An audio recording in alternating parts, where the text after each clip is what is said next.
ચાણસ્મા તાલુકાના પલાસર મુકામે આવેલ શ્રી કે પટેલ સાર્વજનિક વિદ્યાલયમાં ઈ વેસ્ટ અવેરનેસ અંતર્ગત એક જ્ઞાનવર્ધક અને રસપ્રદ ક્વિઝ સ્પર્ધાનું ભવ્ય આયોજન કરવામાં આવ્યું હતું. આ કાર્યક્રમ રિજનલ ઓફિસ જીપીસીપી અને મહેસાણા વસંત ક્લીન અને એવાઇન્ટમેન્ટ લિમિટેડ અને શાંતાબા કોમ્યુનિકેશન સાયન્સ સેન્ટરના કન્વીનર શ્રી મહેશભાઈ પટેલ મારના માર્ગદર્શન હેઠળ તેમજ શાળાના આચાર્ય શ્રી અનિલકુમાર દરજીના નેતૃત્વમાં યોજાયો હતો. કાર્યક્રમ દરમિયાન નિવૃત્ત ભૌતિક વિજ્ઞાન professor Sheth MN science college Patan Shri Ashokbhai પટેલે પણ વિશેષ ઉપસ્થિત રહ્યા હતા. સ્પર્ધામાં કુલ 4 ટીમોએ ઉત્સાહપૂર્વક ભાગ લીધો હતો, જેમાં પહેલી ટીમ સત્યમ ટીમમાં વેદાંગીબેન અને મિત્તલબેન, બીજી શિવંગ ટીમમાં મેલાજી ઠાકોર અને જય દેસાઈ, તેમજ ત્રીજી સુંદર ટીમમાં સુહાની પટેલ અને વિશ્વા ઠાકોર અને મંગલ ટીમમાં સતીશ ઠાકોર તથા સિદ્ધરાજે પોતાની પ્રતિભા રજૂ કરી હતી.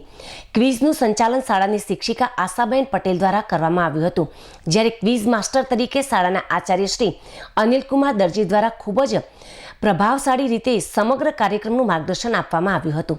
ક્વિઝમાં કુલ 5 અલગ અલગ અને રસપ્રદ રાઉન્ડ રાખવામાં આવ્યા હતા, જેમાં વિકલ્પ આધારિત પ્રશ્નો, સાચા ખોટા પ્રશ્નો તેમજ ખાલી જગ્યા પૂરો, ચિત્ર આધારિત પ્રશ્નો અને અંતમાં રેપિડ ફાયર રાઉન્ડનો સમાવેશ થયો હતો.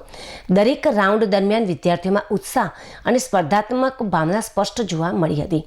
વિશેષ રૂપ રાઉન્ડ વચ્ચે પ્રેક્ષકો માટે પણ પ્રશ્નો પૂછવામાં આવ્યા હતા અને સાચા જવાબ આપનારને ઇનામો આપીને પ્રોત્સાહિત પણ કરવામાં આવ્યા હતા, જેના કારણે સમગ્ર કાર્યક્રમ જીવંત અને ભાગીદારી ભર્યો બન્યો હતો.